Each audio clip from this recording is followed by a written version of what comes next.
Okay आगे बढ़ते हैं। The growth rate shows an increase that may be arithmetic और ज्योमेट्रिक। अब पढ़ते हैं अर्थमेटिक ग्रोथ में क्या होता है। तो arithmetic growth follow the mitotic cell division, only one daughter cells continue to divide while the other differentiate and mature. वही चीज़ जो मैंने आपको बोली कि एक जो होगी वो डिवाइड करती जाएगी और एक क्या करेगी, डिफरेंशिएट हो जाएगी और मेच्योर हो जाएगी। डिफरेंशिएट होगी मतलब काम मिल गया उसको, ठीक है, अब वो डिवाइड नहीं करेगी। The simplest expression of arithmetic growth is exemplified by root elongation of a constant rate.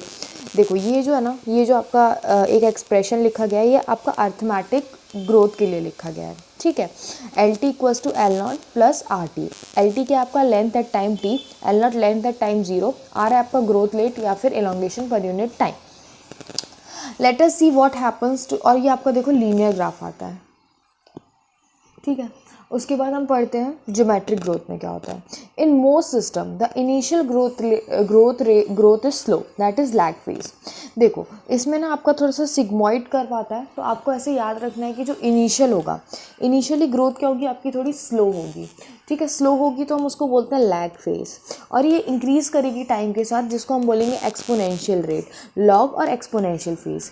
Both the progeny cells following the mitotic cell division retain the ability to divide and continue to do so. ये बोल रहे हैं जैसे ये एक cell है, दो daughter cell बनाई, अब दोनों के पास एबिलिटी है डिवाइड करने की, ठीक है। तो सबसे पहले कौन सा फेज आया आपका, लैग फेज आया। लैग फेज के बाद क्या होगा, आपका ग्रोथ रैपिडली इंक्रीज करेगी, इसीलिए हम उसको बोलते हैं एक्सपोनेंशियल रेट। लॉग फेज या फिर exponential phase, lag phase, log phase.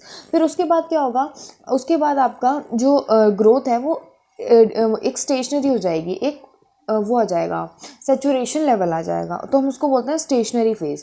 पढ़ते हैं क्या लिखा है, however with limited nutrition supply, क्योंकि न्यूट्रिशन का सप्लाई तो लिमिटेड ही है ना, the growth slow down leading to the stationary phase. अब आपका न्यूट्रिशन तो लिमिटेड है, भले ही आप कितना भी रैपिडली ग्रोथ कर लो, एक मतलब कम टाइम में आप ज़्यादा ग्रोथ कर लोगे, लेकिन आपके पास न्यूट्रिशन सप्लाई लिमिटेड है, तो आपका स्टेशनरी फेज तो आएगा ही आएगा, ठीक है। तो with limited nutrition supply the growth slows down leading to the stationary phase. If I plot the parameter of growth against time, we get a typical sigmoid S curve. फिर हमें S curve मिलेगा sigmoid। ये आपको याद रखना है कि आपको जो अर्थमेटिक है उसमें आपको लीनियर कर्व मिल रहा है, और जो आपका ज्योमेट्रिक है उसमें आपका सिग्मॉइड कर्व मिल रहा है। अब लीनियर में एक चीज़ याद रखना है कि graph is not starting from zero, ठीक है, आपके इधर भी टाइम पे कुछ ग्रोथ हो रखी है और हाइट है कुछ प्लांट की, ठीक है। उसके बाद बोल रहे हैं a sigmoid curve is the characteristic of living organism growing in the natural environment. A sigmoid curve जो है वो आपका एक कैरेक्टरिस्टिक फीचर है जो ऑर्गेनिज्म आपके नेचुरल इन्वायरमेंट में रह रहे हैं। क्यों ऐसा ये आपका है, क्योंकि न्यूट्रिशन का सप्लाई आपका यदि आप नेचुरल इन्वायरमेंट में रह रहे हो तो लिमिटेड होगा और आपका स्टेशनरी फेज आएगा ही आएगा, ठीक है।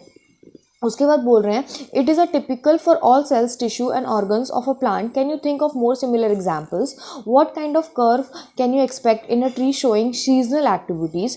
The exponential growth can be expressed as, अब देखो एक्सपोनेंशियल ग्रोथ का ये आपको याद रखना है, ठीक है। उसके बाद here are is a relative growth rate, उधर क्या थी, आर आपकी ग्रोथ रेट थी, ये याद रखना है, यहाँ पे ग्रोथ रेट थी, यहाँ पे आपकी रिलेटिव ग्रोथ रेट है। And is also the measure of ability of plant to produce new plant material, refers to efficiency index. देखो अब एफिशिएंसी इंडेक्स की डेफिनेशन दे दी आपको, the measure of the ability of a plant to produce new plant material. आपके plant की new plant material produce करने की एबिलिटी को हम बोलते हैं efficiency index. Here the final size is W1 and it depends on the initial size W0, ठीक है। अब देखो रिलेटिव ग्रोथ मतलब क्या होता है कि उसके कंपेयर में, जिससे आप कंपेयर कर रहे हो उसके कंपेयर में आपकी ग्रोथ कितनी हुई है, ये होती है आपकी रिलेटिव ग्रोथ, ठीक है। जैसे कि देखो यहाँ पे क्या है, 5 सेंटीमीटर पर स्क्वायर का एरिया है आपका, तो ये इंक्रीज़ कर गया 5 और, ठीक है। यहाँ पे 50 का था, ये इंक्रीज़ कर गया 5 और, लेकिन रिलेटिव ग्रोथ किसकी ज़्यादा हुई, इसकी ज़्यादा हुई, क्योंकि ये 50% आपका इंक्रीज़ कर गया, 5 से सीधे 10 हो गया और ये 50 से सीधे 55 हुआ है सिर्फ, ठीक है। लिखा है quantitative comparison between the growth of living system can also be made in 2 ways, measurement and the comparison of total growth per unit time is called absolute growth rate. देखो अब दोबारा एक और डेफिनेशन आ गई, the comparison of total growth per unit time is called absolute growth rate. The growth of a of the given system per unit time expressed on the common basis. Example, per unit initial parameter is called relative growth rate.